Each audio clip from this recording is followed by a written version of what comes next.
Esto es Sonido Cultura, el sonido de la cultura nacional. Silencio, micrófono, acción, filmoteca, cine sin pantallas.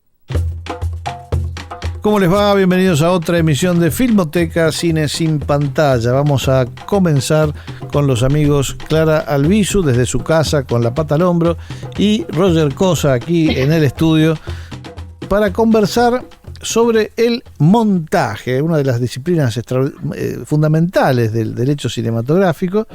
Y como es a Roger a quien se le ocurrió hablar de esto, es a él también a quien le corresponde la responsabilidad de iniciar. Bueno, muchas gracias, licenciado. Yo pensé que es importante pensar el montaje, un poco su historia, no solamente su historia, sino también su actualidad.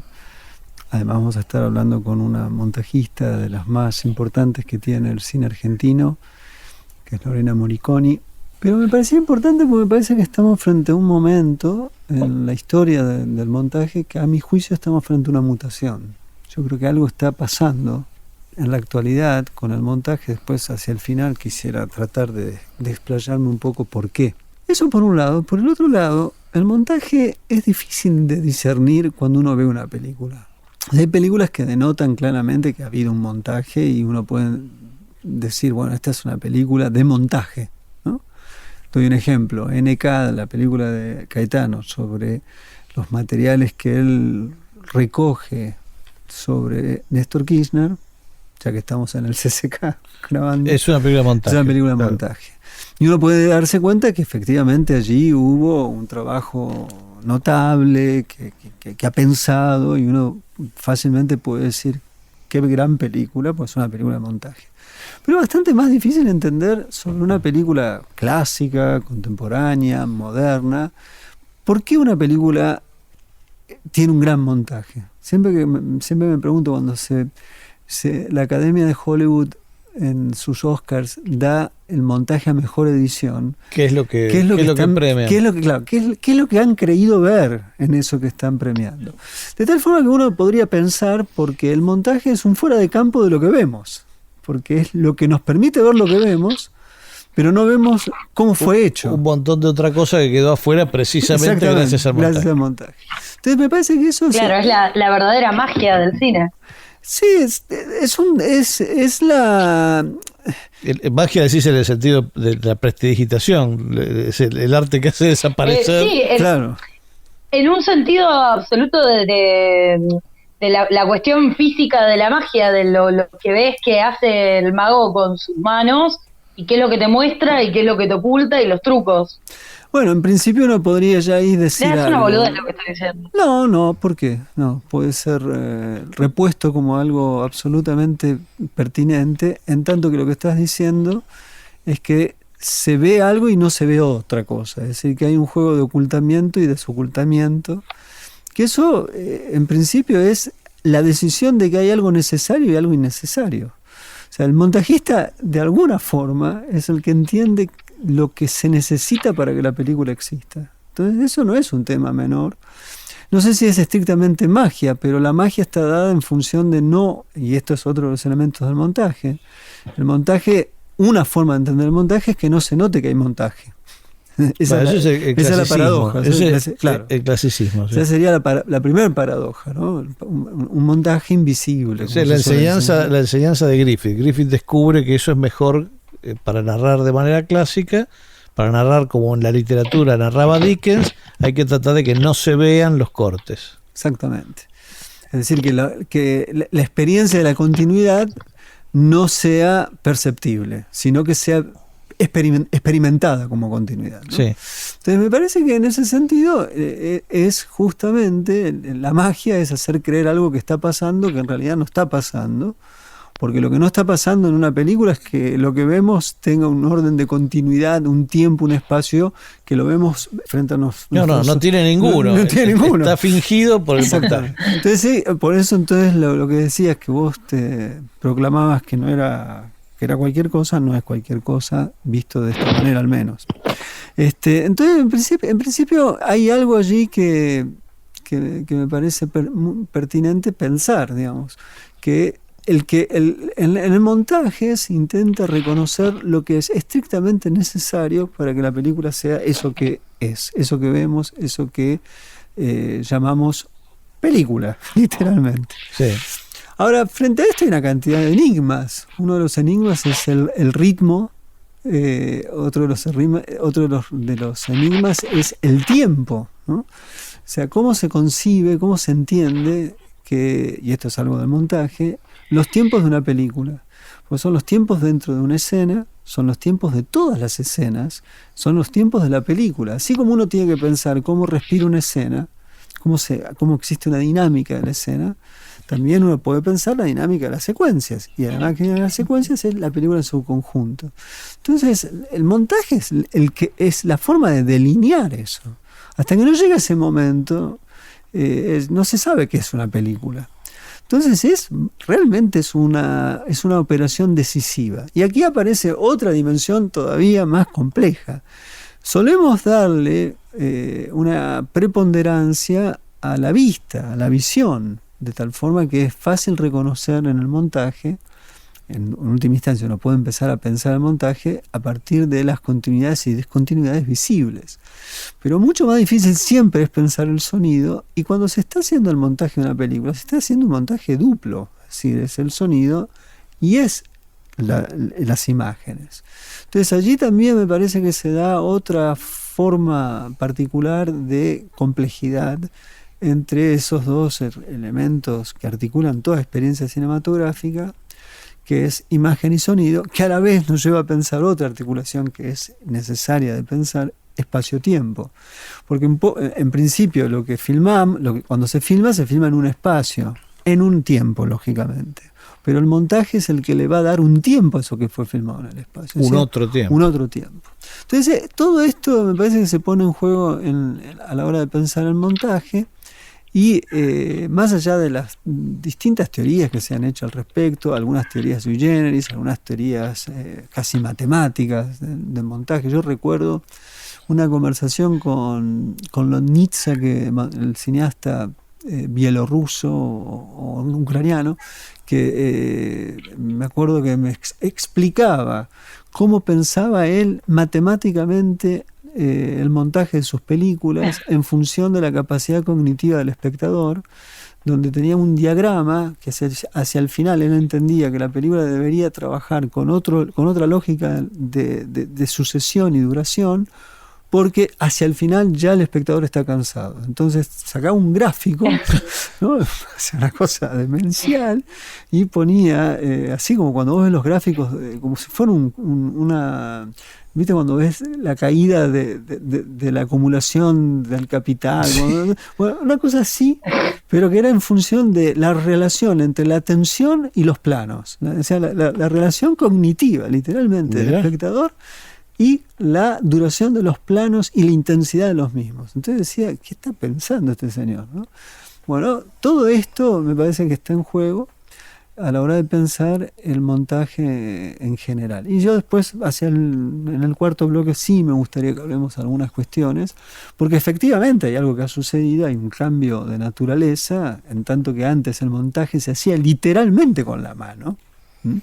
Claro. Y hoy no se hace con la mano. Es el mismo cambio que el que escribe atravesó desde que apareció el procesador de texto, digamos, ¿no? Es decir, que las tomas ahora son módulos que se pueden trasladar con relativa facilidad en los programas que hay de montaje, mientras que antes había que trabajar sobre una moviola, enrollar, desenrollar, cortar un fotograma, 2 fotogramas, trabajar sobre un positivo, en realidad hasta encontrar el corte preciso y después replicar eso en el negativo, ¿no? Un trabajo puramente analógico y físico que ha sido reemplazado por otro que potencia al infinito. Claro. Porque y que es muy muy reciente, porque incluso no en el cine, pero yo por ejemplo trabajo en un noticiero, y cuando vos hablás con montajistas, editores, se dice ahora, que trabajan hace 30 años y te cuentan cómo era editar algunos formatos de video, que era incluso más difícil que montar fílmico. Sí. Y te hablan de las grandes máquinas, de una tarea hasta manual tosca y demandante desde lo físico, que bueno, ahora es para ellos, digamos, que montar noticias con un Avid es otra cosa, es otro mundo. Bueno, eso es un poco lo que, en el fondo de lo que estamos hablando. O sea, cuando hablamos de una aproximación al montaje, yo había puesto de título en el programa que nosotros nos enviamos mutuamente. Una aproximación al montaje. Antes puse el arte de asociar. Entonces, yo tengo la impresión de que las formas de asociación que hoy se hacen, ha habido un cambio. Después vamos a hablar un poco de esto.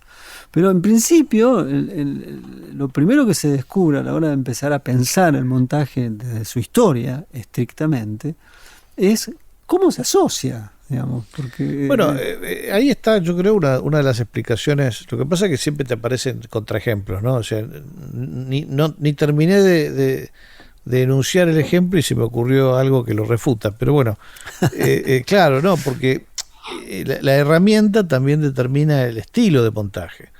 Es decir, si vos tenías que cortar en la época del cine mudo con una tijera el material, y ahí no tenías sonido, con lo cual estaba esa libertad también, ¿no? Pero tenías que cortar el material con una tijera y ver en un proyector, porque todavía no existían las moviolas, cómo las tomas pegadas funcionaban.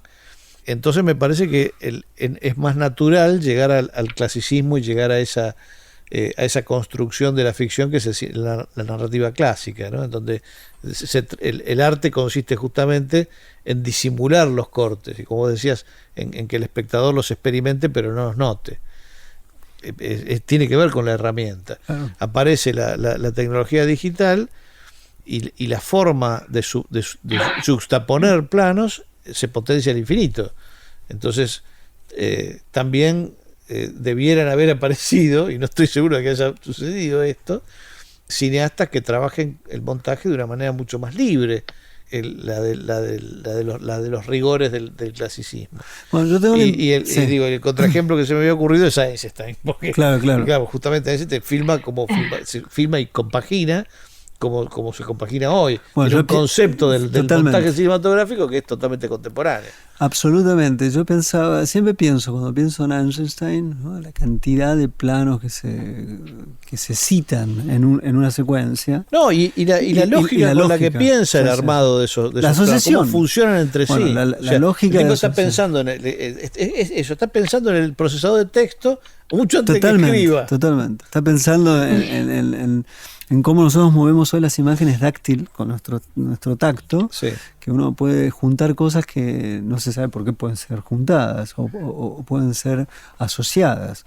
Pero me parece que eso también habla, en todo caso, una cosa es asociar porque nos resulta posible técnicamente asociar, otra cosa es asociar porque uno entiende por qué está poniendo en relación un plano al lado de otro. Claro, el asunto es que viene primero. Para mí viene primero la herramienta y con la herramienta vienen los tipos que la usan, pero siempre aparecen estos que son que ven más allá, ¿no? Bueno, entonces lo que podemos añadir entonces sobre esto, que me parece muy interesante, que es la relación que existe entre lo que se piensa, las posibilidades técnicas, o al revés, la técnica que permite repensar, y luego la condición de evolución del montaje que está dado por la técnica, pero también por la lengua del cine o la evolución del cine, que lleva a que hoy se vayan retomando ideas pasadas bajo otra galaxia material y conceptual,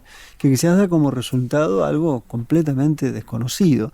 Mi impresión es que eso aparece en Godard, el último Godard. En el último Godard hay algo que no tiene nada que ver con nada, y que yo creo que es el único testigo de un concepto del montaje clásico, que lo entendió, que fue partícipe de la modernidad y que es un contemporáneo, y que todo eso está en lo que él hace en las últimas películas. Esa es una hipótesis, una conjetura personal. Pero es que tiene toda la lógica, porque digamos, él siempre asoció todo de otra forma. De otra forma. que no respondía a ninguna lógica del lenguaje cinematográfico, de los lenguajes cinematográficos que él vivió, ¿no?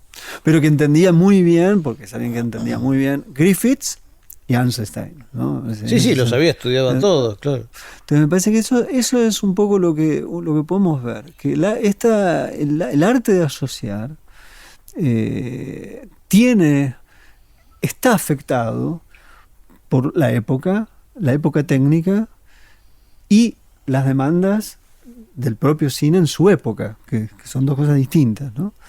Porque me parece en ese sentido que lo que va pasando, cómo se va delineando para llegar al cine clásico, responde a una demanda de época.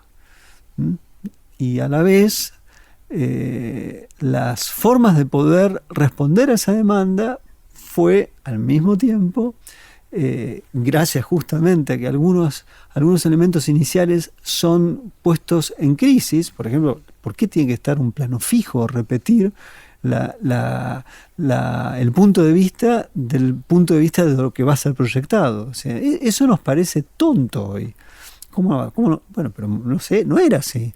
O sea, la aparición de un primer plano, que no sería posible ser relacionado desde el punto de vista del que está sentado en un lugar y se le está proyectando. No, primero, claro, hubo que explicárselo. Lo tuvo que entender el realizador. Claro. Y se lo tuvo que explicar a los espectadores. La lupa de la abuela, el corto, ¿no? Entonces, ¿cómo se ve un primer plano? Se ve a través de una lente de aumento, si no, no se ve.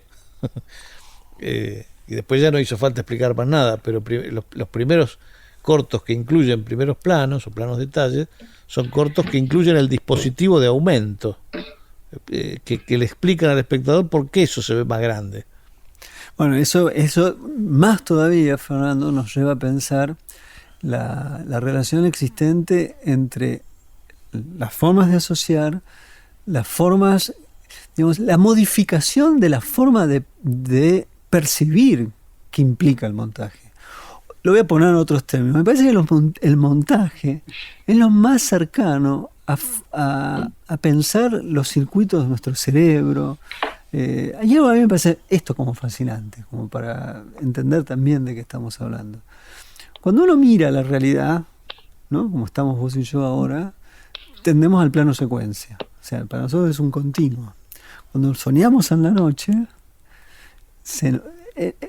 las escenas oníricas realmente es una cosa extraordinaria. Todas las cosas que se reúnen, que no tienen, por momentos desafían la lógica, desafían la continuidad, la contigüidad, todo desafía.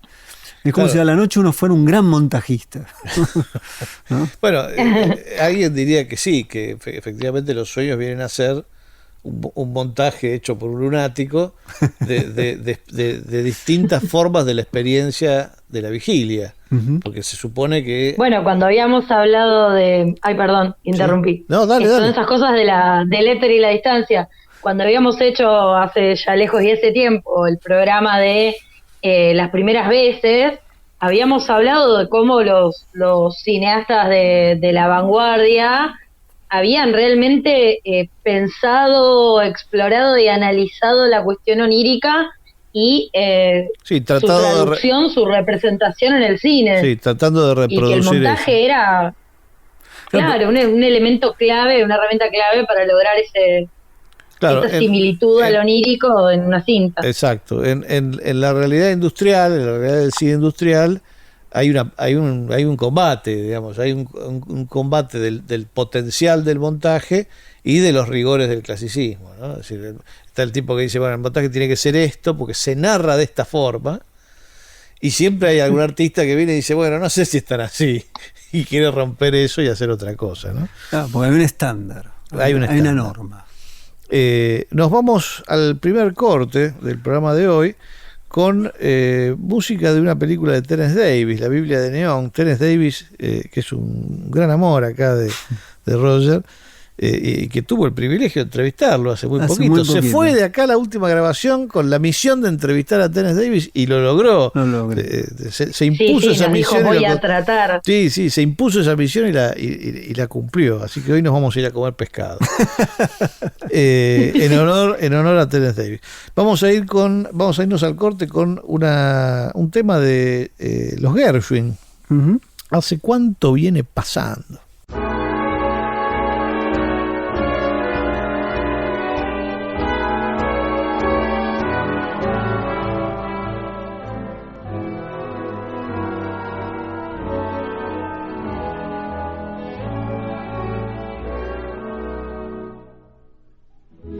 at a top when I trotted in little velvet panties. I was kissed by my sisters, my cousins, and my aunties. Sad to tell, it was hell, an inferno worse than Dante's.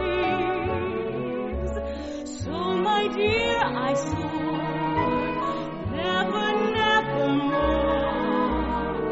On my list, I insisted that kissing must be crossed out.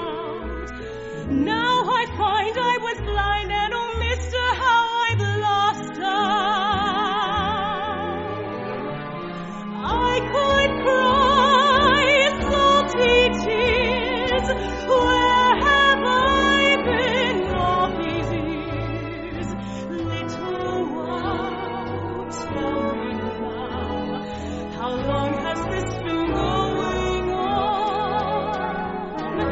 There were chills up my spine, and some thrills I can't define.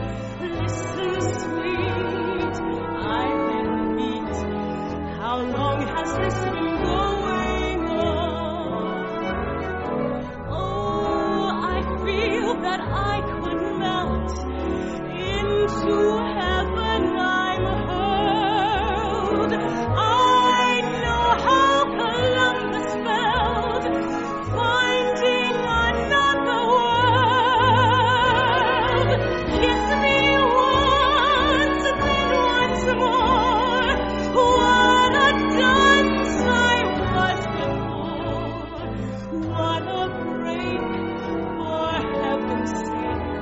How long has this been going on? Dear, when in your arms I creep, that divine rendezvous. Don't wake me if I'm asleep. Let me dream that it's true. Kiss me twice, then once more. That makes thrice. Let's make it four. What a break, for heaven's sake. How long has this been going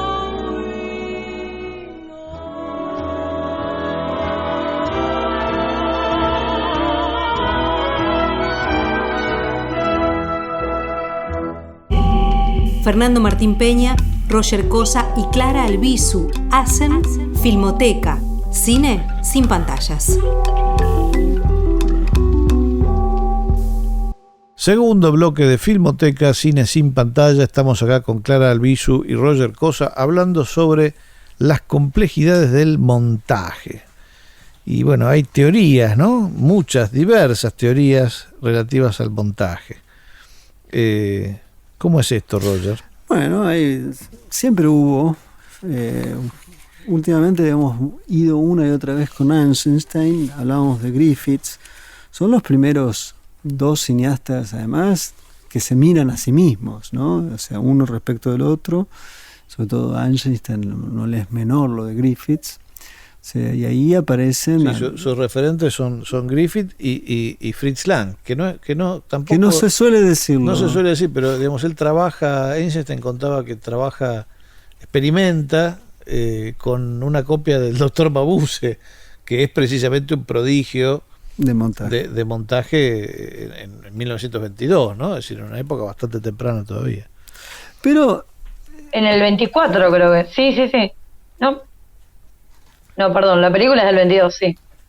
No, de todas maneras, lo que me parece que es importante de entender es, por un lado, en el caso de Griffiths, la aparición de ideas que hoy nos resultan absolutamente asimilables, pero pensar que alguien podía hacer un montaje en paralelo no era una idea asimilable. O sea, no existía que en una secuencia de un relato algo pudiera estar sucediendo en otro tiempo o al mismo tiempo o sin explicación en otro lado. O sea, la disparidad del espacio dramático no necesariamente tenía que responder a una secuencia completa de tiempo. Entonces eso, digamos, obviamente cuando uno ve el nacimiento de una nación como una intolerancia, eso que hoy está totalmente asimilado para cualquier relato cinematográfico, no estaba tan asimilado, mejor dicho, no había una experiencia, había algunas cosas previas, en realidad, no es un invento estricto de él, pero con él No, él sistematiza cosas que por ahí habían introducido otros, pero por eso está bien pensarlo como el gran organizador de ese lenguaje nuevo, ¿no? En el sentido clásico, insisto. Uh-huh. Sí, que es la idea de invisibilizar la operación. Claro, porque los rusos van a empezar sobre eso. O sea, van a decir, bueno, esto ya está. Ahora... y muy dialécticamente lo que hacen es lo opuesto, ¿no? Claro, dice, bueno, y ahora vamos a visibilizar el montaje para trabajarlo de otra manera, para pensarlo de otra manera. Eisenstein daba el ejemplo de los ideogramas japoneses, sí, ¿no? Eso es re loco. Lo de construir el montaje, o de pensar el montaje a partir de asociación de ideas, ideas visuales, dos ideas visuales justapuestas deben producir una tercera idea que solo se forma en la cabeza del espectador. Ok. Eso es un salto cualitativo importante. Claro. Sí. Ahí hay una... Bueno, pero me parece que... Y presupone un espectador participativo, ¿no? Presupone además un conjunto de operaciones dentro de eso. Es decir, para que un plano y otro den por resultado algo más, conlleva a pensar qué ritmo tiene, cómo funciona lo que va a implicar el montaje, lo que se filma, no solamente lo que se hace con lo que se filma. O sea, ahí hay un desglose de lo que implica un montaje. O sea, en principio está lo que está en el plano y lo que está entre los planos, ¿no? O sea, las dos cosas piensa. Para llegar a la idea del montaje de atracciones, o sea, hay todo un desglose de conceptos que llevan al concepto general del montaje de abstracciones, ¿no? De atracciones, que me parece que es igual montaje de abstracciones me gusta. Sí. Es una teoría tuya, es mía, que estás elaborando. Estoy elaborando. Pero está buena. Montaje de abstracciones. Yo, te diría que lo de hoy es algo. Para mí le puedo dar. Por ahí va. Ahora encontré el nombre de lo que estoy pensando hace ya tiempo, no me di cuenta. Bueno, pero el montaje de atracciones es una cosa que es muy importante pensar en el sentido que hay una analítica de la idea, ¿no? No es solamente algo que afecta y que lleva a una operación de recepción, sino que hay un entendimiento de los tiempos, un entendimiento de la relación entre el registro y lo que está más allá del registro, o sea, el tono, como decíamos, ¿no? O sea, hay una cantidad de elementos que constituye y erige y hay algo bastante misterioso, ¿no? Para mí, que es fundamentalmente el tema del tiempo. ¿Cómo calcular el tiempo cuando el tiempo no te lo determina el movimiento del plano? Que eso debe ser lo más difícil porque, por ejemplo, sí, está clarísimo. La YT. ¿Cómo es eso? Claro, La YT es una película que hizo Chris Marker en el 60 y pocos, toda con imágenes fijas, salvo un plano que de todas maneras es bastante fijo igual. ¿Cómo se calcula el tiempo que tiene que durar una imagen que en realidad es fija, es decir, a la que le falta ese componente fundamental del cine, que es el movimiento? Y sin embargo, esa película, que es una película esencialmente de montaje, es prodigiosa, ¿no?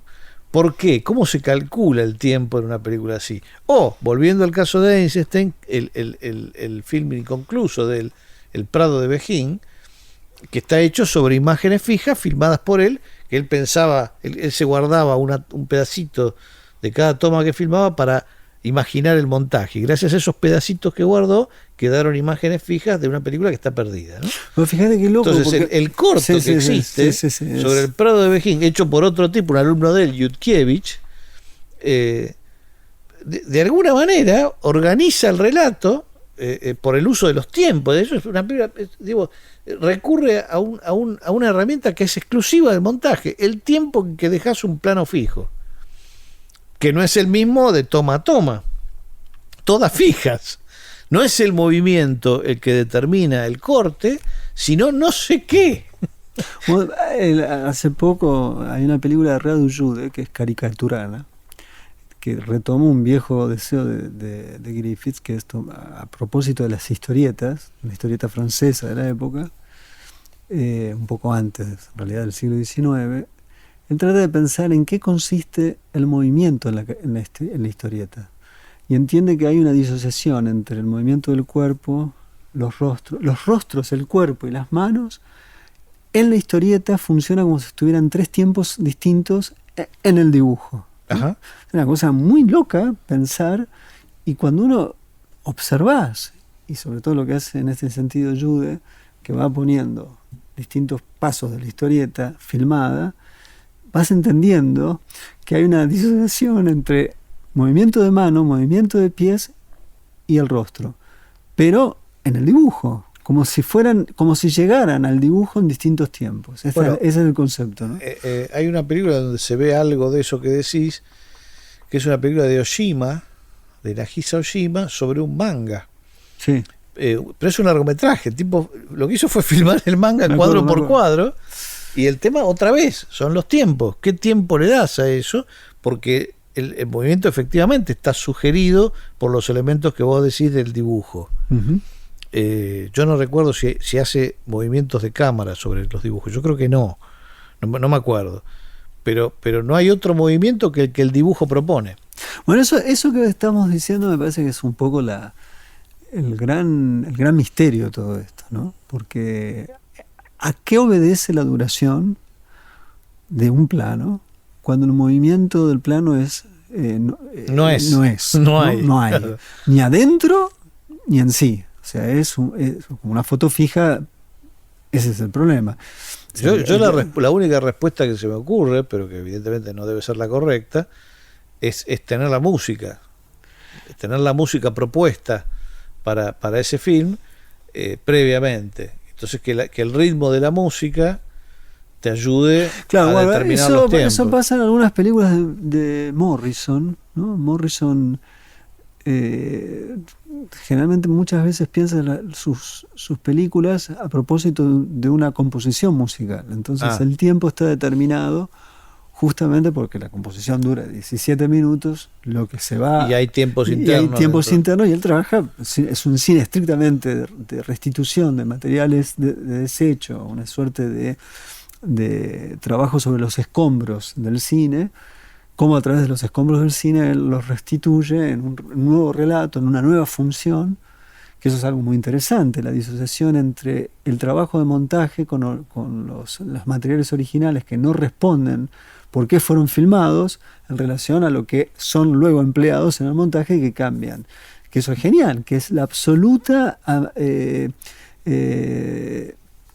ambigüedad e incertidumbre del sentido de un plano. Un sentido de un plano al lado de otro plano efectivamente cambia. Y el efecto Kuleshov. Bueno, ahora vamos a hablar de eso. Eso es una cosa ya, bueno, eso es una idea extraordinaria, ¿no? El efecto Kuleshov de poner un tipo con un primer plano de un actor. Si lo sigue un plato de sopa, si lo sigue una muerta, si lo sigue un niño jugando, va cambiando el sentido para el espectador. Y el plano es siempre el mismo. Y el plano es el mismo. Entonces, volvemos al problema extraordinario que es la relación entre la duración, por un lado, que implica el ritmo, que implica la respiración de una película, y encima sobre ese problema aparece el problema del sentido. Porque a diferencia del lenguaje, pues eso es muy interesante para mí. Yo leía, no sé, no me acuerdo cuando leía, hace un tiempo estaba leyendo algunas cosas de Kuleshov. Y yo me daba cuenta, hay algo extraordinario del cine. Un plano en sí mismo significa algo. Lógicamente, al lado de otro significa otra cosa. Claro. Que es distinto al lenguaje. Porque el lenguaje, cuando vos decís una palabra sola, significa porque vos tenés otras para entender qué significa la palabra. Pero un plano en sí mismo ya hay un universo desplegado. Bueno, esa es toda una discusión. ¿Un plano es el equivalente a una palabra en el lenguaje o a una letra? Yo creo que yo creo que excede a la letra, que excede al signo. ¿No? Que excede al signo, es más que el signo, son muchos signos. Tal vez no sea un lenguaje, sea otra cosa. Esa es otra discusión, ¿no? Claro. Pero es magnífico cuando te lo pones a pensar, ¿no? porque, bueno, lo de Kuleshov es algo que claramente vio, es fascinante. El problema de la significación ahí es de inmediato una evidencia, ¿no? Y de hecho, el haber pensado el problema y luego haber testeado, ¿no? Otra vez viene esta pretensión casi científica, ¿no? No, y además con escombros también del cine, porque son escombros. Son desechos que él encontró de películas comerciales, ¿no? Absolutamente.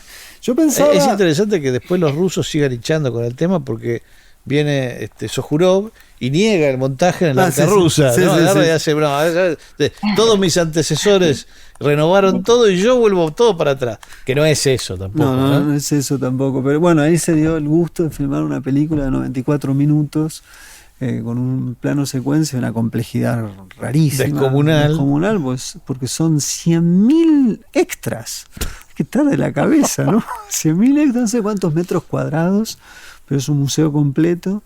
Y bueno, y todos los problemas aparecen nuevamente. ¿En qué consiste en esa película? Acá al revés. Si hablábamos del problema del AYT, que era a partir de no hay movimiento. Acá hay mucho movimiento. Sí, y también hay que determinar la duración. Claro, ¿cómo Katso sigue siendo el mismo problema en su inversión dialéctica, ¿no? Es fascinante. Yo acá me había guardado una cita de Bresson. A veces es mejor leer a Bresson que Bresson te habla en la noche, al oído, te dice cosas. Me dice cosas lindas. Montajes asquerosos de Bresson hablándole al oído. No, vos fíjate esto. En todo el libro de Bresson, de notas sobre el cinematógrafo, hay solo 2 entradas dedicadas al montaje. Es muy, muy impresionante ver eso, ¿eh? Pero mira lo que dice. Dice, montaje. Fósforo que brota de golpe de tus modelos, flota en torno de ellos y lo liga a los objetos. Y entre paréntesis, azul de Cézanne, gris del Greco. Está re loco. Bueno. No, es muy bueno. Después voy a leer otro de él. Pensaba en Peleján. Perdón, antes de que sigamos con Peleján. No puedo evitar pensar cada vez que escucho lecciones de cualquier maestro, ¿no?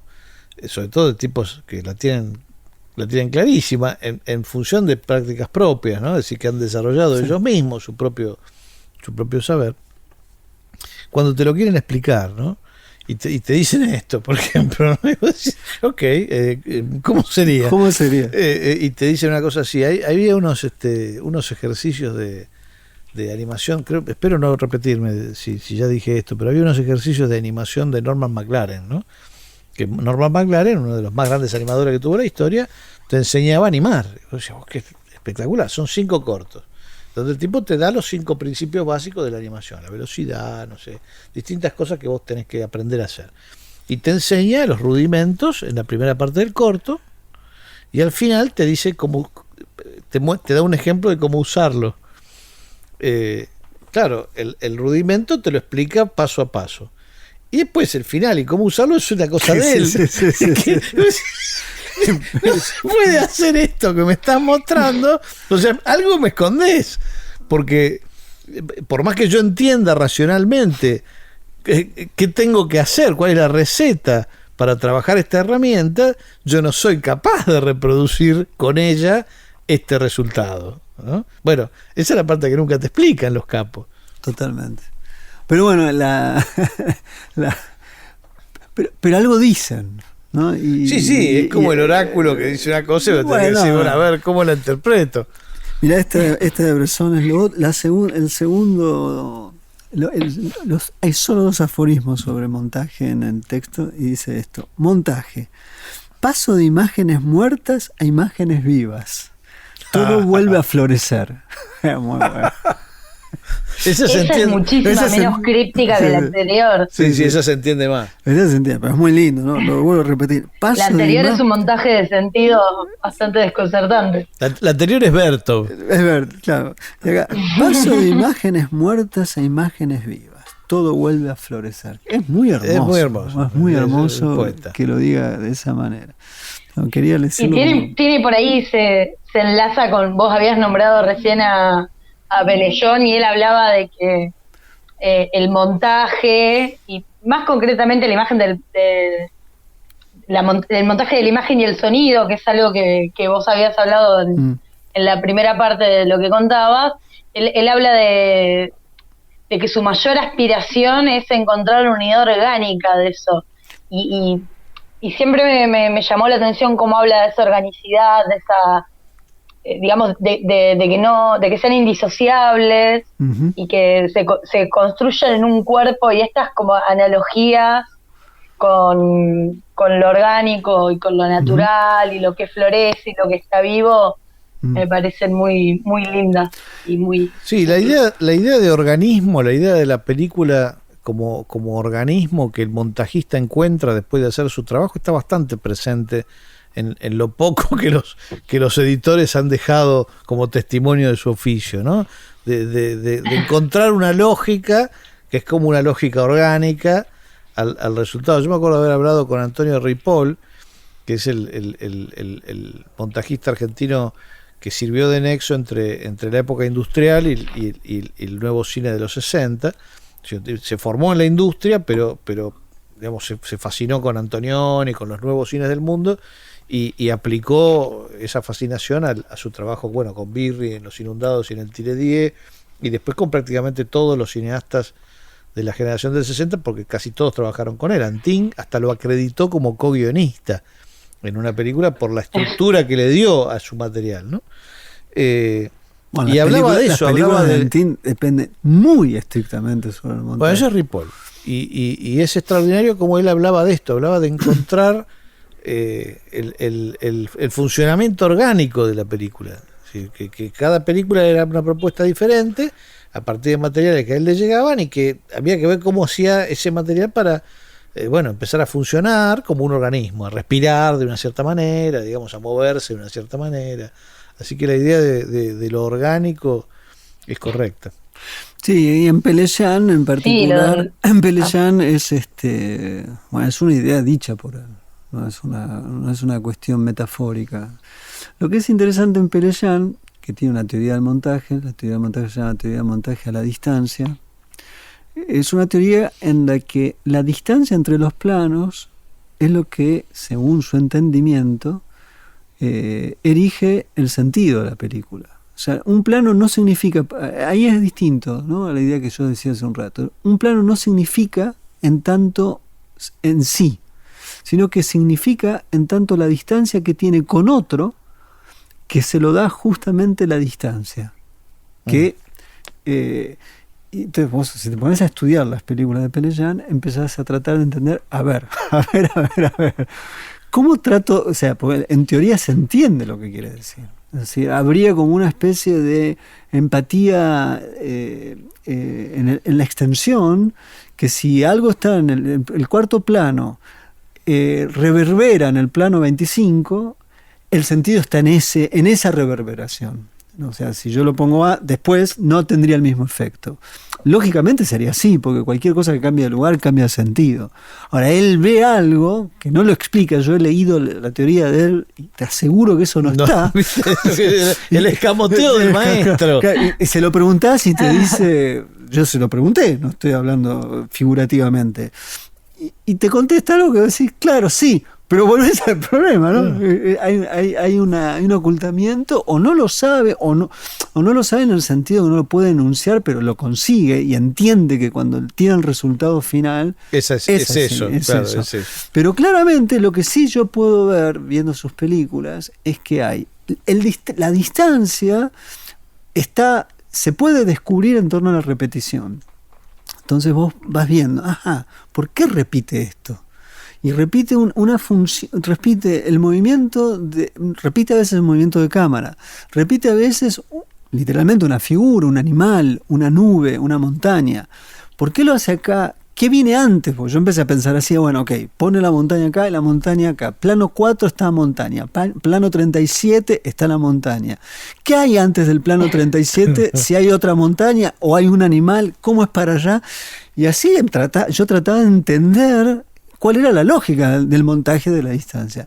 Yo no sé, es difícil entender del todo, pero claramente hay alguien que ha pensado algo que es único, porque las películas de él son únicas. O Sí, sea, sí. Son únicas. No se parece a nada. Este lo explica como digamos, vos decís, bueno, el plano de ponerle una montaña y otra montaña en el plano 34 y 37, y todo lo que va en el medio, que para él es la gran como preocupación por lo que dice, por lo que he leído del montaje, es que inserta en el medio para que esas dos imágenes estén en relación, pero lo toma a todo eso que va en el medio, como esos inserts, son para él como el silencio entre notas en una partitura. Ujú. Pero al mismo tiempo es verdad que hay una operación de ocultamiento del método, porque es totalmente clave cómo elige o, digamos, Claro, porque el cómo silencio es el enlaza silencio, el los silencio es el extremos silencio. con el medio. O sea, Claro. el silencio es Esto es como una subvariedad como una variedad de notas más pequeñas en realidad. Claro. No es silencio, pero él dice que es silencio. Hay algo, si uno lo piensa musicalmente, es muy interesante, porque hay algo muy raro. Pasa cuando tocas un bajo fretless, que son los bajos que no tienen el diapasón.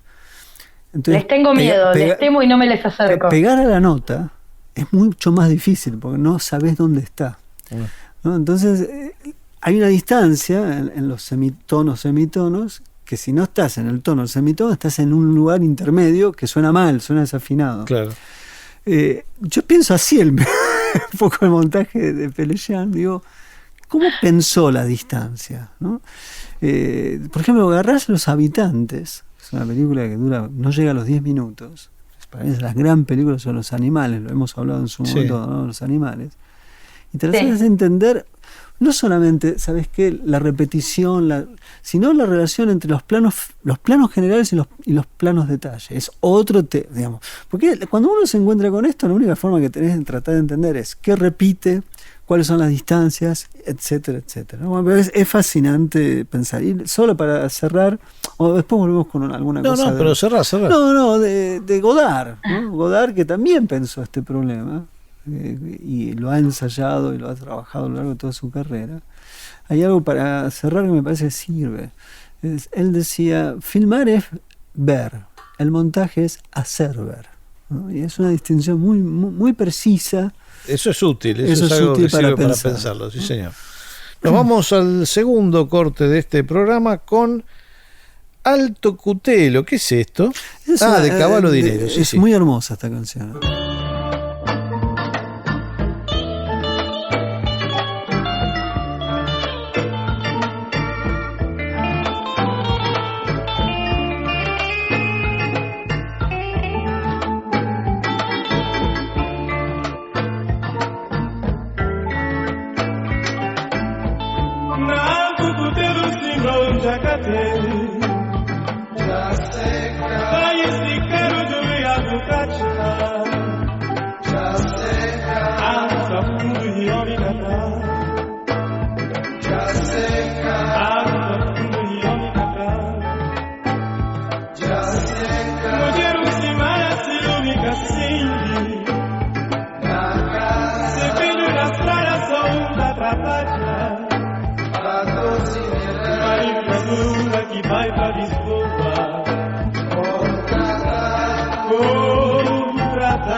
Before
Estás escuchando un contenido del Ministerio de Cultura.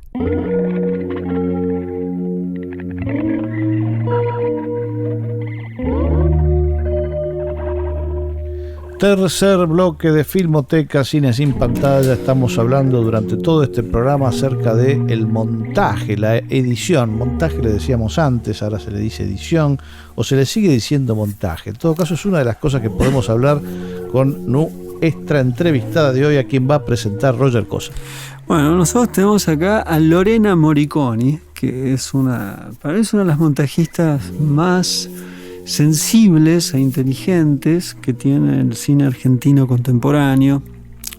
Algunas películas son muy conocidas, otras no tanto. Es alguien que ha trabajado prácticamente en todas las películas de Santiago Loza.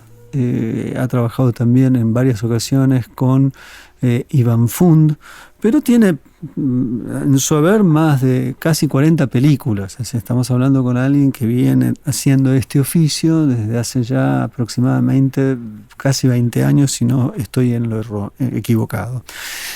¿Cómo estás, Lorena? Hola, ¿cómo están? Bueno, un muy gusto hablar con ustedes. Bueno, muy bienvenida al programa. Y lo primero que te quería preguntar es esto, digamos, algo que lo que dijo Fernando. Vos llegaste a trabajar como montajista antes de la era de las computadoras, o ya empezaste a trabajar como montajista con computadoras como medio de articulación de lo que todavía se llama plano? No, ya empecé hice algunas prácticas en Moviola, pero a editar ya empecé con el Avid, que fue el primer software de edición digital. Así que sí, ya arranqué. O sea, sos una montajista o una editora de la era digital, por decirlo así. Sí, conozco igual cómo se hacía, porque bueno, tuve prácticas y demás, pero sí, como editora fue a partir de la edición digital, montaje digital. Te quería preguntar algo que yo he notado cuando hablo con cineastas. Digamos, en principio habría que pensar algunas diferencias esenciales. Una cosa es editar o trabajar en el montaje de una ficción, y otra cosa es trabajar en el montaje de un documental. En tanto que muchas veces el documental llega a ser la película que es justamente en el montaje, a diferencia de la ficción, que en general también cambia, pero efectivamente hay una pauta más rígida, o hay una escritura precedente que presupone de alguna forma delinear lo que la película puede llegar a ser, ¿no? Pero el montajista no lo tiene tan claro. Entonces te quería preguntar, en principio, sobre esta diferencia, si vos notás diferencias y cómo cambia en principio tu rol frente a una película de ficción a una que no lo es. Sí, hay diferencia, obviamente, porque en la ficción está más pautado, por lo menos tenés escenas propiamente dichas, digamos, como vas armando, sabes más o menos el comienzo, más o menos el final, digamos. Depende también la ficción, ¿no? Porque hay ficciones más rígidas o más y otras más libres, no sé. Pero y en el documental es ir que encontrando de fragmentos, digamos. Justo ahora estoy editando un documental y es cuando tenés mucho material, por ahí es como ponerte a trabajar de a pedacitos. ¿Qué documental estás editando?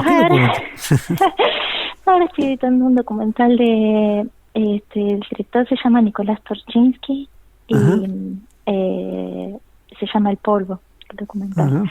Y acabas de editar Metok, la película. Sí, de Martín Solá, la coedité con él. Edité algunas escenas en realidad de esa película. Siempre que puedo trabajo con él. Sí, además, ¿la pudieron ver, Metok? No, yo todavía no, pero va a estar ahora en Mar del Plata, por eso sé de la película. Bueno, pero decías, estas, digamos, hay ficciones más rígidas, otras ficciones no tan rígidas. Sí, bueno, por ejemplo, en el caso de Iván Fun, las ficciones son como documentales. Yo las trabajo así, por lo menos.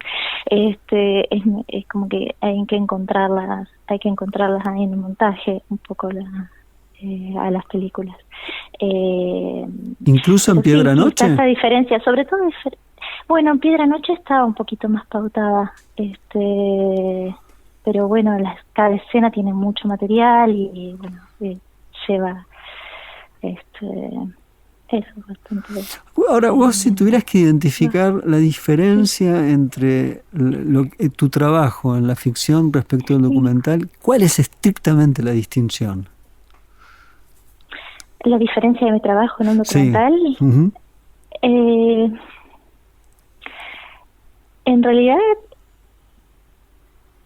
realidad te podría decir que yo las películas las trabajo y las amaso, digamos, como si fueran todas iguales, o sea, claro. Y a la vez todas distintas en realidad. Más efectivamente serían todas distintas, o sea, cada una realmente es un mundo y al empezar a editarlas no sabes cómo va a reaccionar la película. A veces es muy sencillo armar una escena, a veces, aunque estés hiper pautada, la escena no funciona y lo tenés que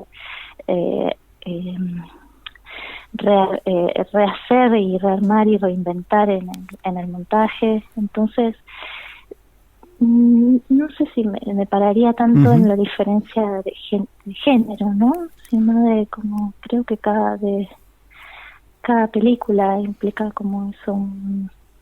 Te quería preguntar, hay muchos directores, yo observo que, digamos, recién vos estabas hablando del caso de Metok, decías, bueno, en realidad estuve al lado de él, estuve haciendo el montaje junto con él, pero también existen un conjunto de directores que, bueno, filman, están en el rodaje, evidentemente ahí tienen una lectura y una participación total, pero después yo he visto que no siempre los directores trabajan de al lado del montajista, lo cual es realmente llamativo porque la película va a tener la forma más estrictamente a partir de la operación del montaje. Entonces te quería preguntar eso, ¿cómo ves? Porque hay directores que... es lo mejor para mí, en mi gusto por lo menos. ¿Cuál? Es la mejor manera de trabajar, es esta de trabajar separados, ¿no? Separados. Porque pasa esto que, bueno, cuando entramos nosotros, los montajistas, a trabajar, traemos una mirada muy más fresca, digamos, porque el director ya viene con todas las directoras, vienen muy abrumados a veces por el rodaje, que suelen ser muy intensos, digamos, y Ujú. muy pegados a esas imágenes. Entonces nosotros traemos como una distancia y empezamos a armar. A mí me gusta como este primer acercamiento más en soledad con el material, y después sí trabajar juntos los armados de fragmentos, digamos. Eso hace que, porque después la que quedo empantanada o un poco pegada Eso sos a vos. eso soy yo. Claro. Entonces ahí la tercera mirada sería como la de los directores ahí, que es muy importante. O sea que siempre habría como un Entonces, momento... como que está bueno siempre tener procurarse algún espacio de distancia Ujú. para poder hacer lo que yo siento, y que eso lo da un poco eso, sí, trabajar separados en determinadas instancias, ¿no? Siempre que pienso, digamos, en el trabajo de un montajista, hay dos elementos que son decisivos. El primero es la relación de una secuencia en sí, que depende de un conjunto de planos, de tal forma que ahí hay una preocupación por el ritmo en el plano, ¿no? Es decir, que haya una cierta fluidez y que la relación entre los planos ayuden a su vez a la escena. A su vez uno puede pensarlo en un contexto mayor. O sea, el conjunto de escenas es lo que termina delimitando la película, lo cual implica otra vez un problema de ritmo entre todos los bloques de tiempo que una película conlleva.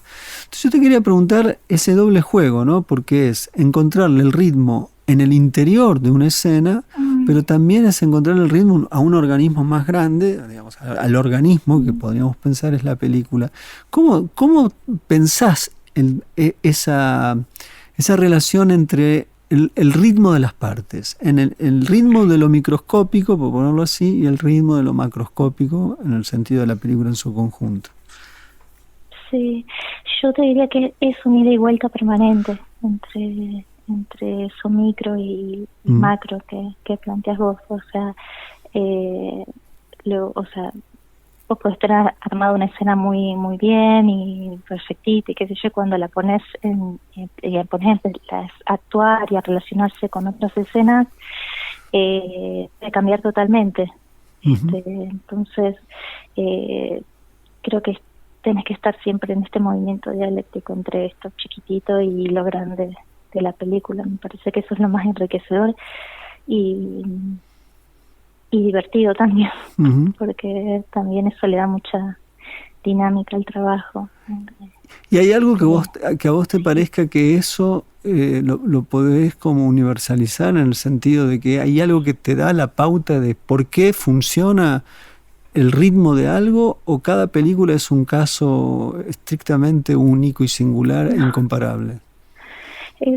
Es tal cual eso que dijiste, porque o sea, eso es lo más lindo que tiene cada película, porque eso hace que no te automatices nunca en el trabajo, porque siempre vas a tener algo diferente, y a la vez es desesperante a veces, porque es como partir siempre de cero, porque yo siento a veces que editar una película es como aprender su idioma. Es un idioma que yo no conozco, que lo voy aprendiendo mientras la voy editando, y cuando la terminé de editar quizás la conozca y ya, como esa frase de Bonavena, ¿no? El peine que te lo dan cuando ya estás pelado. Creo que era así, no me acuerdo, pero bueno, es algo así. Es un idioma que cada película es un idioma así a aprender, pero es tal cual, o sea, es buenísimo, porque eso, digo, hace que no te achanches por ahí en el trabajo, que no hagas como cosas automáticas, pero a la vez es siempre un desafío muy grande, que a veces no sabes si lo vas a poder hacer o no sé. Ahora vos has trabajado en general, los que han trabajado contigo empiezan contigo y siguen trabajando contigo. Es el caso de Francisco, el caso Sí. Sí, vos has estado trabajando a lo largo del Francisco tiempo. Márquez. Claro, con Francisco Márquez, con Eduardo Crespo, con Iván Fund, con Santiago Loza.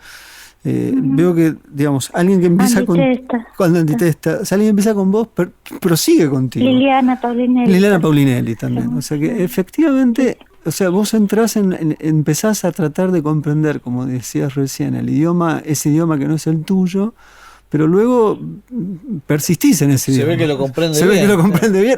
O creen los que te contratan que vos sos una gran intérprete, ¿no? Que intérprete creo que es la palabra clave. Sí, puede ser eso. No sé. Ojalá, no sé. Pasa que muchas veces sí, bueno, hay un trabajo como de mucha de aprender mucho del universo de la otra persona para poder editar su película y bueno, no sé, pienso que... Te quería preguntar sobre algo que en general, cuando alguien empieza el montaje, que es también un problema que yo veo en el registro, es decir, es un problema de los directores, siempre parece ser que todo es guiado por la preeminencia y la importancia de la imagen, pero no del sonido, como si el sonido fuera un problema de hacer ruiditos para que la imagen sea verosímil.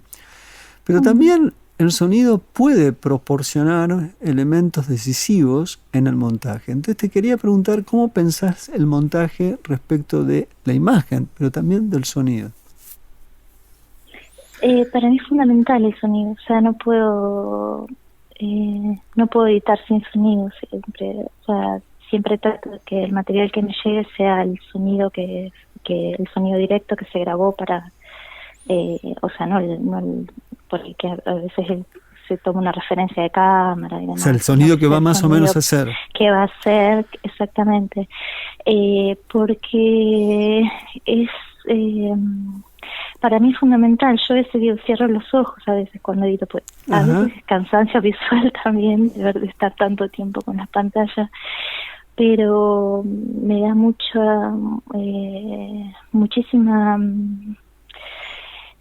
claridad en cómo se siente la película. No sé, es más una cuestión de sentimiento, de cadencia, de algo más inefable por ahí que tiene el sonido que por ahí no lo tiene la imagen. En relación con esto, Lorena, porque también una palabra que se usa mucho, la han usado de hecho ustedes en la charla, es la palabra ritmo. ¿Vos escuchás música? Sí, escucho mucha música, sí. Y me encanta editar con música, cuando a veces, hay... a veces muchas películas en las que no se usa música, digamos, y trato de hacer ese mismo trabajo como más musical con los sonidos que hay. Me gusta mucho las voces también, cuando las cosas están como en el documental, por ejemplo, cuando hay testimonios. A veces hay formas muy musicales que tienen las personas de hablar que me encantan, por ejemplo. Y cuando puedo trabajar con música, me gusta mucho editar con música. Pero la música la escuchás por fuera, o sea, es una... Sí, por fuera, por gusto. Y no tiene estrictamente nada que ver con lo que estás viendo. No, perdón, la música, cuando edito con música es la música para la película. Para la película. Cuando edito con música es la música para la película. Podría haber dos posibilidades, que vos pusieras, no sé, suena Bach de fondo y estás trabajando sobre una película de Malambo.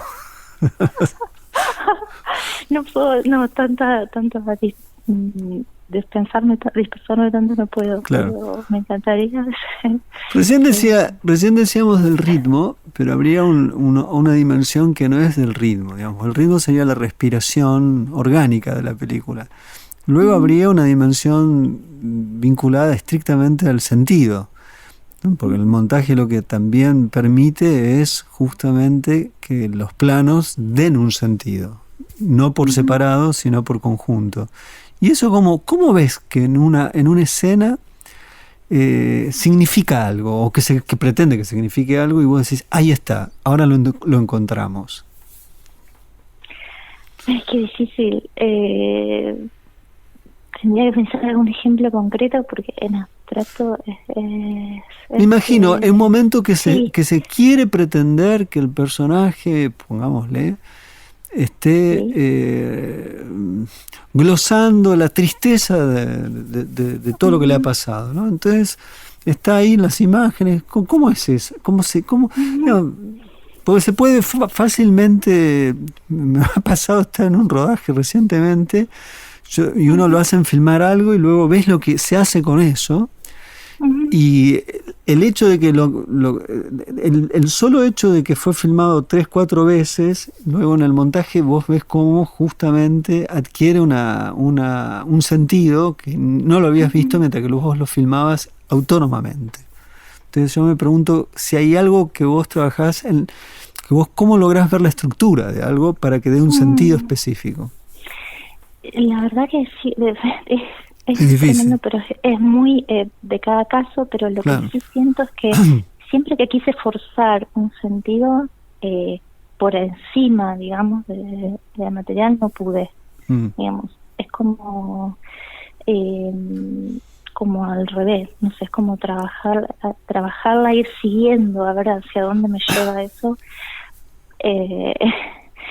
y seguir hacia dónde me lleva, digamos, como trabajándola, probando cosas. Yo pruebo muchas versiones, a veces de una misma escena, a veces unas radicalmente distintas de otras, y después me siento como espectadora a verlas, y después veo qué es lo que siento que iba mejor. Obviamente después lo vemos con No, pues me imagino que la prueba, en este caso, la repetición es uno de los elementos, yo creo que propios de tu oficio, ¿no? O sea, se repite hasta que algo sucede que Exacto.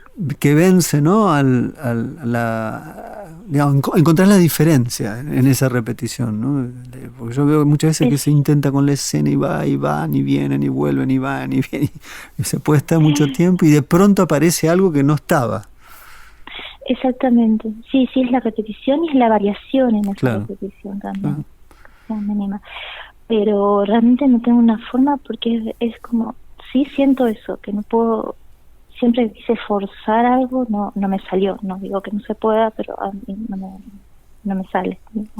¿Hay algún, has tenido como modelo a lo largo de tu oficio y tu ejercicio del oficio, has tenido modelos de montajistas?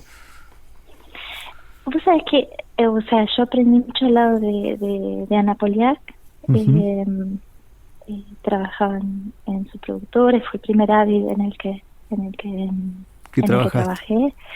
Sí, y la admiro muchísimo como cineasta. Pero bueno, lamentablemente no tenemos nosotros los montajistas una tradición, ¿no? De nombres como sí hay en el caso de los directores.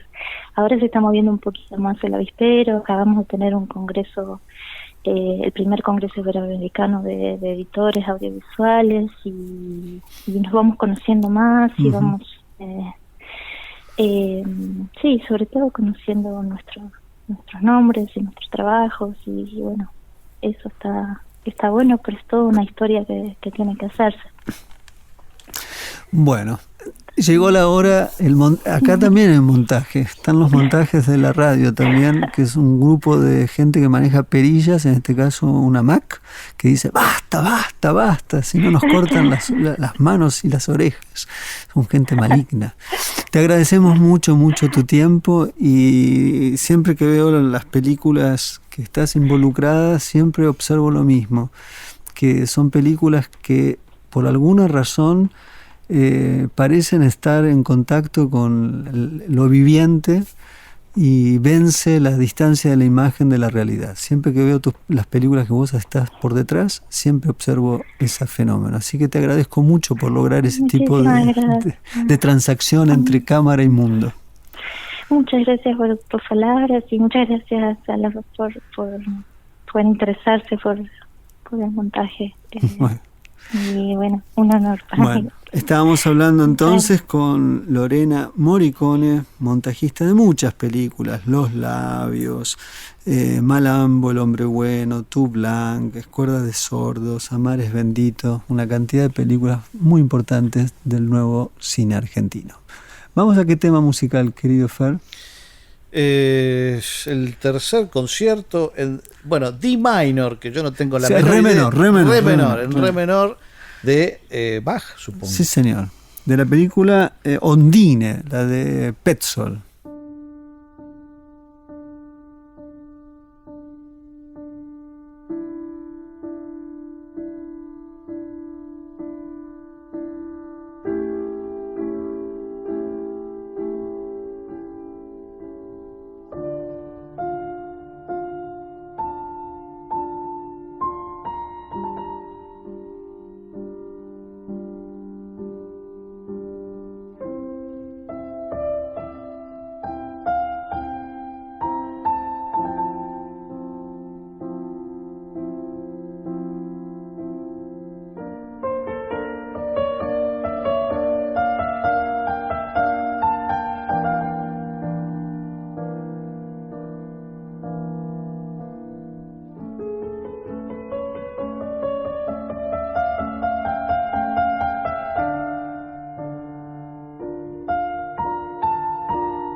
Estás escuchando Filmoteca, cine sin pantallas, una producción del Ministerio de Cultura de la Nación. Cuarto y último bloque de Filmoteca, cine sin pantallas, dedicada al montaje.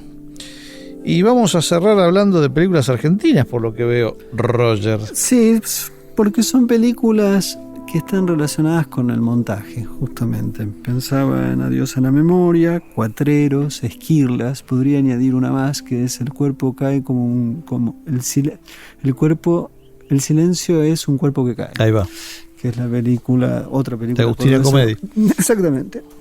Que son películas que dependen estrictamente del montaje, ¿no? O sea, no podrían existir si no existiese el montaje. Es decir, no podrían, o sea, el registro no son de registro. Y tengo una hipótesis que es la siguiente. En principio me da la impresión de que la cantidad de imágenes que existen hoy son tal, la cantidad de imágenes que se producen diariamente, vos, incluso yo, subimos imágenes, que hay una... No, pero vos subís imágenes animadas, yo no. No, yo vos subís imágenes fijas del pasado siempre. Siempre del pasado. Bueno, yo filmo. Vos filmás, yo y subo y saco fotos, pero no solo yo, digamos, en general hay una cantidad de personas cotidianamente que producen imágenes. Uh-huh. No sabemos ni para qué. Imágenes ni por en qué. movimiento. Imágenes en movimiento. No son planos. Yo diría que el plano es cuando una imagen en movimiento de cualquier origen se transforma en cine. Sería una hipótesis de lectura. Pero yo tengo la impresión de que he notado como programador la cantidad de películas existentes que dependen ya no solamente de lo que se registra, sino hay una tendencia a hacer muchas películas de imágenes encontradas. El found footage. Claro, pero no son fan footage del pasado, sino ya directamente de la cantidad de fan footage que se produce por día. Claro. O sea, sí, te metes en YouTube y sacas imágenes. Que uno de los precursores en Argentina fue Iraqi Shot Films, la película de Andrisi. Mauro Andrisi. Que él se dio cuenta, bueno, yo puedo hacer una lectura de cómo se ve la guerra en Irak, trabajando sobre un trabajo, literalmente, haciendo un montaje de la dispersión de imágenes que están circulando en Internet, y a partir de eso pensar algo de la relación entre la guerra y la imagen. Sí, algunas subidas por los propios soldados. Por los propios soldados y otras, digamos, no solo los soldados, sino cadenas de información. De televisión, sí. Algunas incluso creo que eran relativamente prohibidas o de circulación media restringida. Sí. Pero yo creo que esa es una tendencia cada vez mayor. Yo he visto una cantidad de películas recientemente en distintos festivales que tienen esto, ¿no? El caso de las películas que nombré recién, Esquirlas, Cuatreros, Adiós a la memoria y El silencio es un cuerpo que cae, trabajan sobre materiales propios. En algún caso, no en el caso tanto en el caso. No, Cuatreros no tanto, sí iba a decir eso. Pero en principio son todas películas de montaje, ¿no? Ahora, lo que yo me animo a decir, o en todo caso a conjeturar, me da la impresión de que la propensión o la inclinación hacia que existan muchas películas de montaje a propósito de una inundación, una proliferación desmedida, lo cual no estoy poniendo en el adjetivo desmedida que sea indebida. Desmedida no es indebida. No, señala abundancia. Abundancia. Conlleva que el montaje se vuelva predominante, más que el registro. Esto es lo primero que pienso. Y lo segundo que pienso es que en las formas de hoy, justamente en función de cómo nos habituamos a la manipulación de imágenes, a subir un fotograma al lado de otro fotograma, tengo la impresión que hay una alteración, una mutación en nuestras formas de asociar. Y la impresión que tengo es que muchas películas que veo, además, en el montaje, muchas veces te da la impresión de estar viendo algo que no sabes exactamente por qué están juntos dos planos. Como es posible de hacer, porque la tecnología te lo permite hacer, a diferencia de otros momentos de que para poder poner un plano al lado del otro, siempre recuerdo lo de Chris Marker en el último Bolchevique, donde le dice un personaje a otro, ¿te acordás cuando nos provocaba una emoción intensa? Te iba a decir exactamente eso de esa misma película, que Medvedkin, el cineasta que esa película retrata, ¿no? Que contaba Alexander Medvedkin. Claro, que la primera vez que logró producir un sentido juntando dos planos, se largó a llorar. Exactamente. Y Marker dice que hoy en día la televisión nos bombardea de imágenes sin sentido y ya nadie llora. Me parece que estas películas que vos mencionás son una respuesta a eso, porque me parece que por lo menos de estos 3-4 cineastas, Albertina, Nicolás Prividera, Esquirlas, no recuerdo. Natalia Garayalde. Exacto. Y Comedy, me parece que son la respuesta a eso, primero porque pertenecen más o menos a la misma generación, y porque tratan de recuperar esa emoción inicial con materiales que ni siquiera son de ellos y que fueron filmados no para ser preservados siquiera, sino que fueron filmados y abandonados, ¿no? Es decir, por eso lo de found footage, uno los encontró, y de golpe resignifican esas imágenes y el montaje que las une, dándoles ese sentido que te emociona, ¿no? Reponiendo esa emoción significante, me parece. Eso que decís me parece muy importante, porque volvemos sobre esto. Hay algo más que decían ahí en esa conversación de la película sobre Mednekin, El último bolchevique, que es algo muy hermoso. En un momento se consideran, somos un poco dinosaurios. Ah, sí, sí. Añade, pero ¿no? Fíjate lo que pasa hoy con los dinosaurios. Claro, los claro, niños los aman. Claro.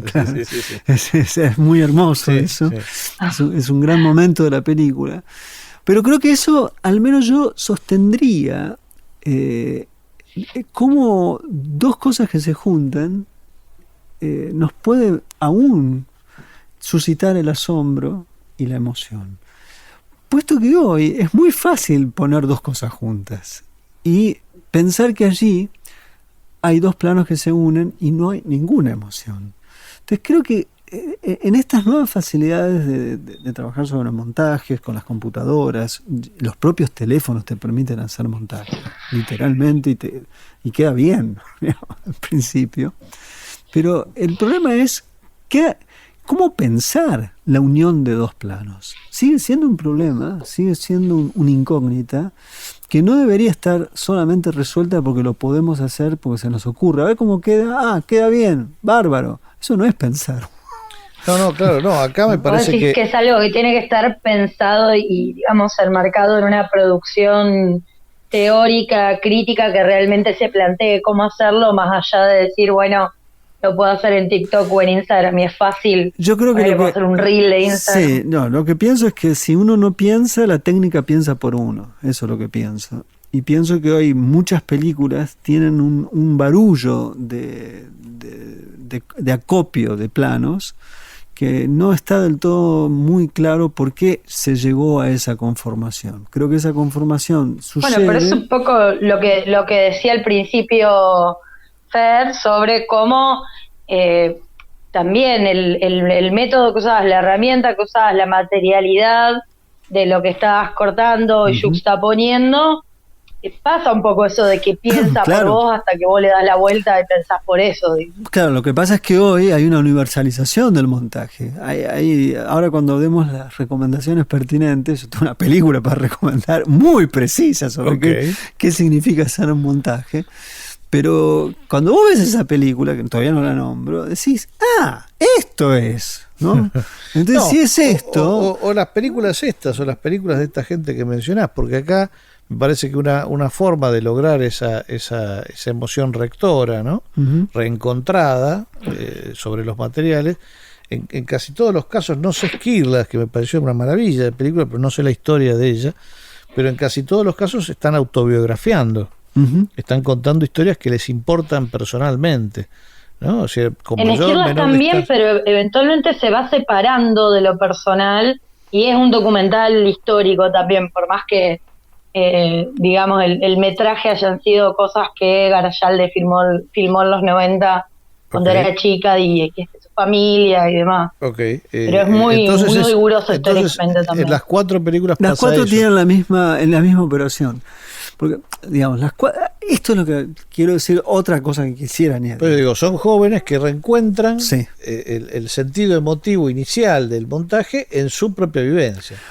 Porque lo que creo que en última instancia, en esos casos, yo los elegí a propósito, me parece que son 4 películas sobre materiales filmados en algún caso por ellos, otros no, o la combinación, mixta, digamos, una apropiación mixta, materiales propios revisados mucho tiempo después, cuando vos no sos el mismo, y materiales que no son nunca tuyos, que se añaden a esa conjuntura.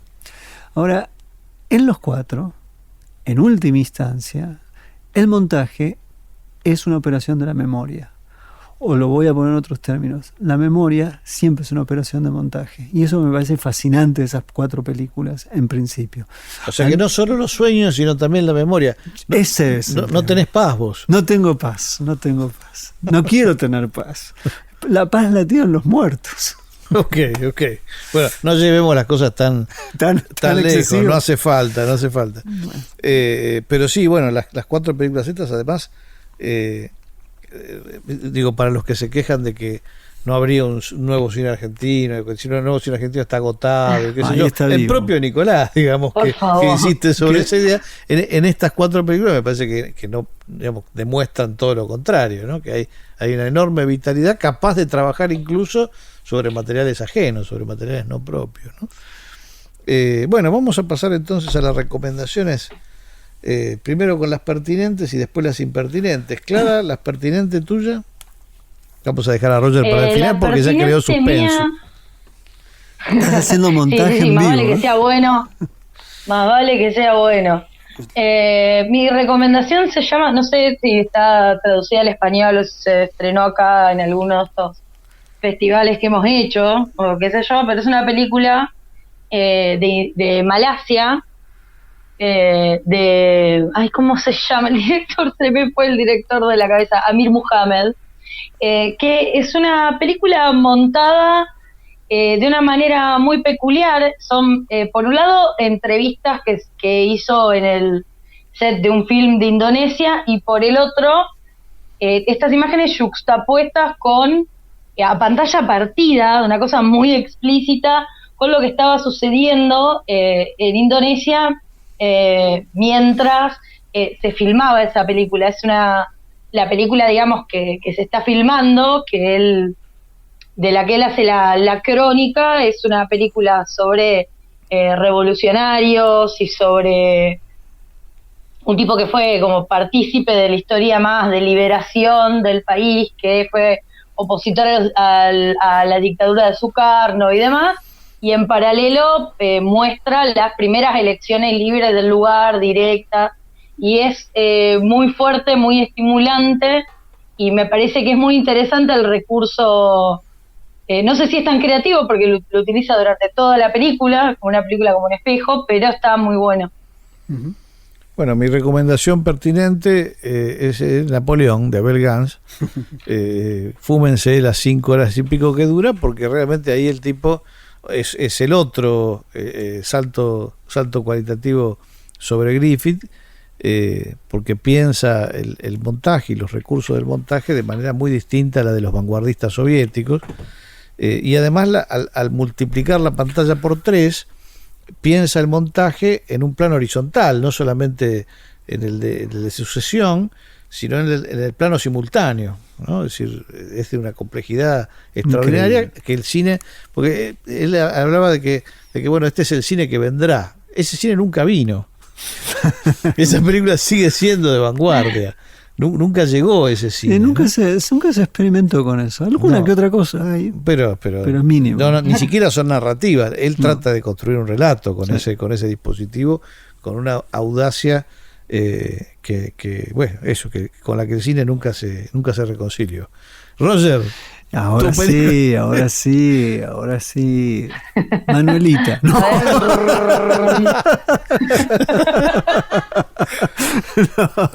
No, la película es ¿En dónde se esconde tu sonrisa? Es una película de Pedro Costa sobre los Stroh, es decir, Daniela Hewlett y Jean-Marie Stroh, montando a la vieja usanza una película del 99 que se llama Sicilia. Y ahí uno entiende qué es el montaje, porque realmente es increíble. O sea, ahí están todos los problemas que hablamos, el ritmo.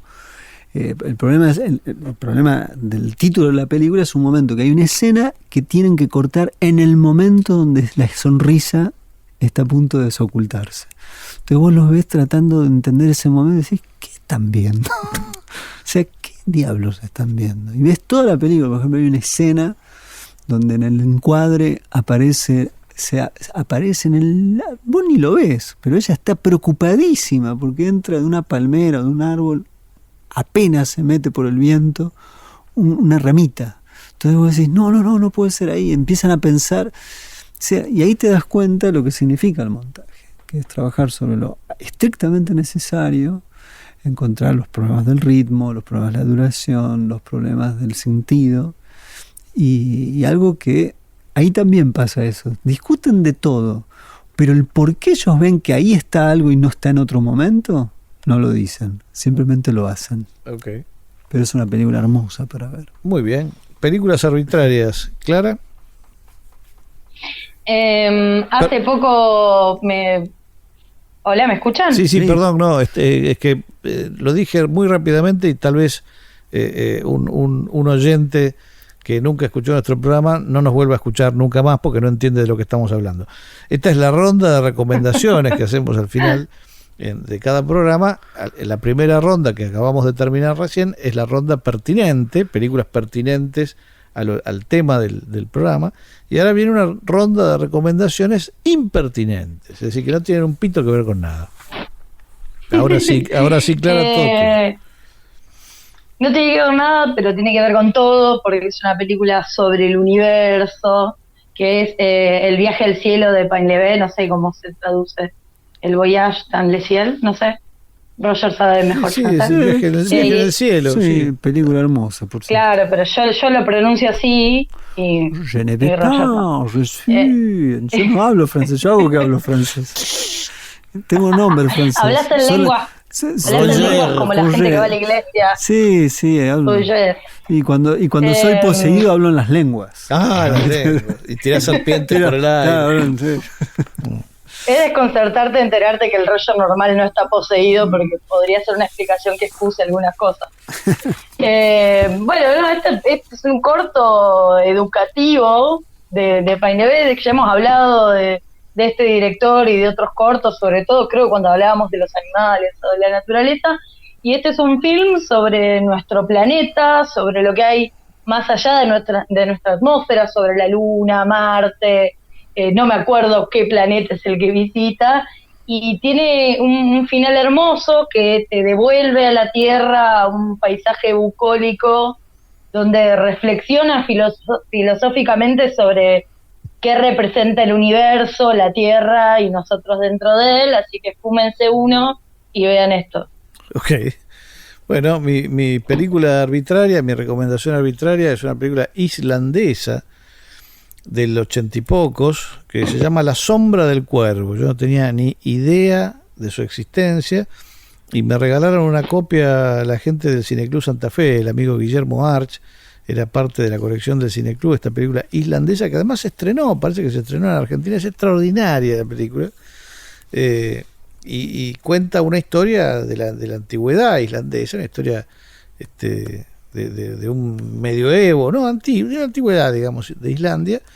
No sé si es una leyenda local o no, pero lo fascinante de la película es que no les impone a sus personajes conductas contemporáneas. O sea, trata sobre la antigüedad y los personajes se comportan de una forma rarísima, que es como el realizador se imagina que se comportaban en ese tiempo, ¿no?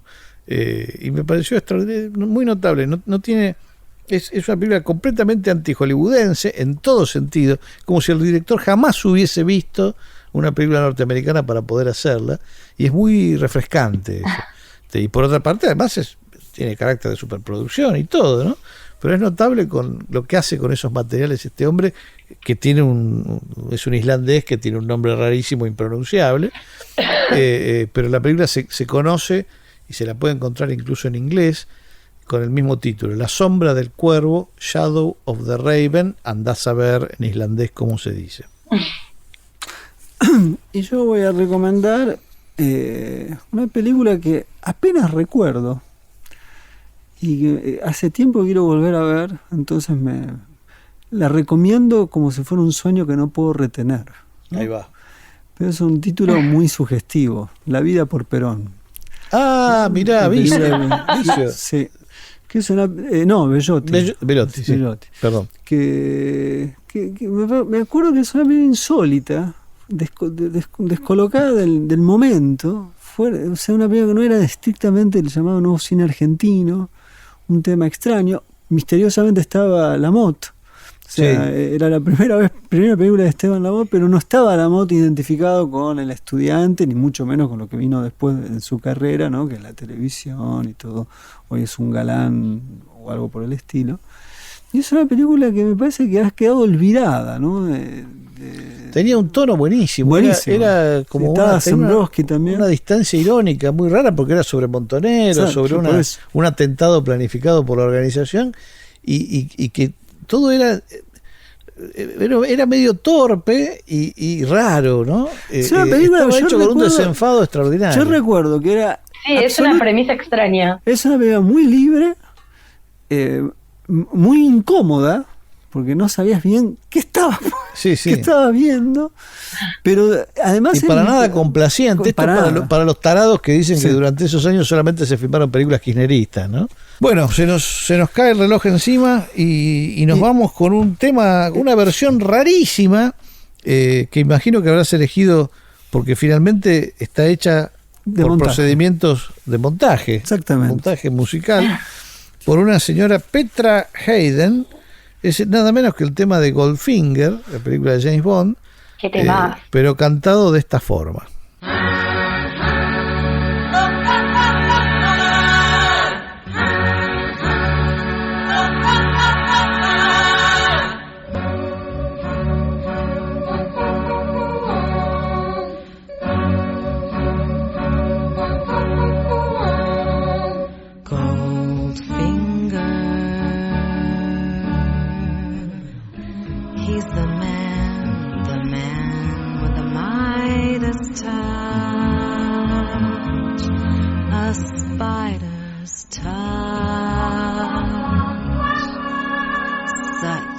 A cold finger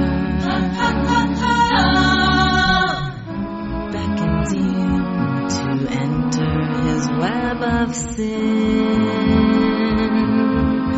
but don't go in. Golden words he will pour in your ear, but his lies can't disguise what you fear. For a golden girl knows when he's kissed her, it's the kiss of death from Mr. Goldfinger. Pretty girl, beware of this heart of gold. This heart is cold. He loves only gold, only gold. He loves gold. He loves